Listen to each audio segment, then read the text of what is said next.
नमस्कार दोस्तों। जैसा कि आप सभी जानते हैं कि पंचकर्म में मुख्य रूप से 3 कर्म किए जाते हैं, जो कि पूर्व कर्म, प्रधान कर्म व पश्चात कर्म होते हैं।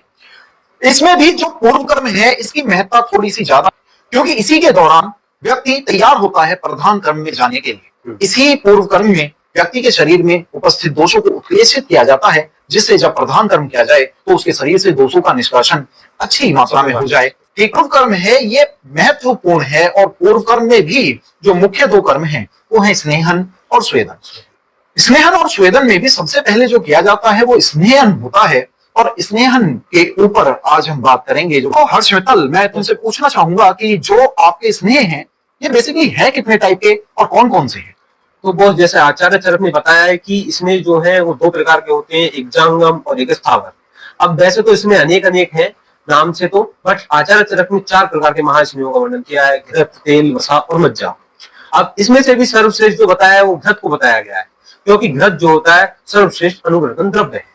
इसके बाद जो घृत है हमारा, वो अपने गुणों को न त्याग कर, अगर हम किसी के साथ उसका संस्कार करते हैं तो अपने गुणों को न त्याग कर दूसरे के गुणों को भी एब्जॉर्ब करता है अपने अंदर और आगे चिकित्सा में रोल प्ले करता है।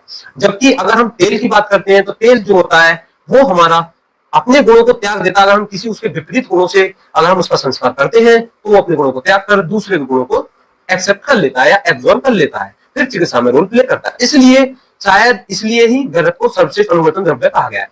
परंतु यहाँ एक प्रश्न आता है, जैसा कि विमर्श में कहा गया है कि अगर घृत का हम चित्रक के साथ अगर हम संस्कार करते हैं तो वह अपनी शीतता को त्याग कर उष्णता की तरफ जाएगा। ऐसा क्यों? अगर हम देखें तो ये काम तो तेल भी कर रहा है, या हमारा घृत फिर सर्वश्रेष्ठ कैसे हो सकता है? तो जैसा कि हर्ष ने कहा कि जो आपके स्नेह हैं ये 4 प्रकार के हैं, घृत, तेल, वसा, मज्जा। जिसमें घृत, वसा, मज्जा ये तीनों जो है जांगम है, और जो तेल है वो आपका स्थावर है। यहीं पे एक प्रश्न आ जाता है कि चरक संहिता के विमर्श में दिया गया है कि यदि हम घृत का संस्कार चित्रक के द्वारा करते हैं, जो कि घृत के गुणों के जस्ट विपरीत गुणों को अपने भीतर धारण किए हुए है, यानी कि घृत के भीतर जो गुण है वो है आपका शीत, वीर्य तथा स्निग्ध गुण उसके भीतर पाया जाता है। वहीं पे जो चित्रक है वो रूक्ष होती है और उष्ण होती है।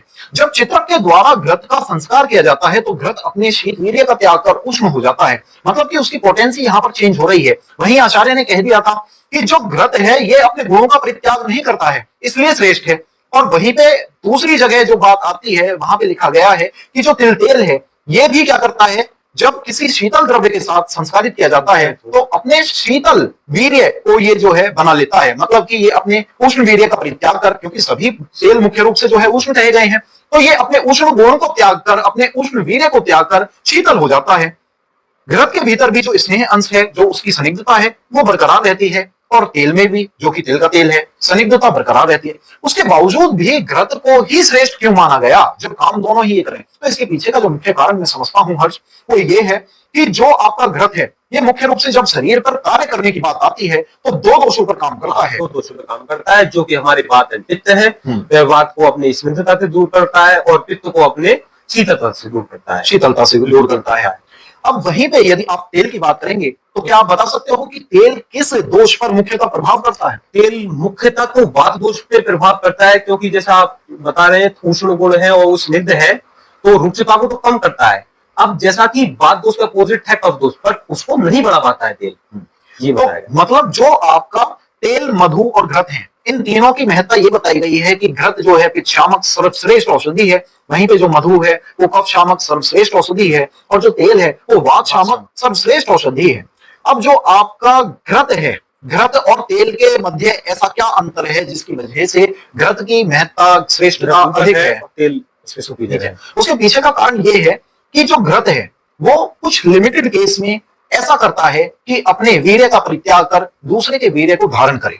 हमेशा घृत के साथ ऐसा नहीं होता। दूसरा, घृत इकलौता ऐसा स्नेह द्रव्य है जो 2 दोषों पर एक साथ काम करता है और 2 दोषों को शांत करता है, शमन करता है, ठीक है। और वहीं पर जो तेल है वो मुख्यतः वात पर अपने कार्य को करता है। और जो तीसरा पॉइंट आता है मुख्य रूप से वो ये है कि जब बच्चा पैदा होता है तो वो स्तनपान करता है। स्तनपान करने का अर्थ है कि बच्चा जन्म से दूध के लिए साथ में है, ठीक है। और क्योंकि जो घृत होता है ये जांगम द्रव्य है, मतलब कि आचार्य कहते हैं सामान्य विशेष सिद्धांत में कि शुक्र से शुक्र की वृद्धि होती है, मांस से मांस की वृद्धि होती है, मेद से मेद की वृद्धि होती है। उसी प्रकार से यदि आप बात करें जन्म से, तो जन्म से व्यक्ति जब दूध के लिए साथ में है तो उस व्यक्ति को यदि दूध के सार भाग जो कि दूध के द्वारा उत्पन्न उत्कृष्ट द्रव्यों में सर्वश्रेष्ठ है, वो घृत है।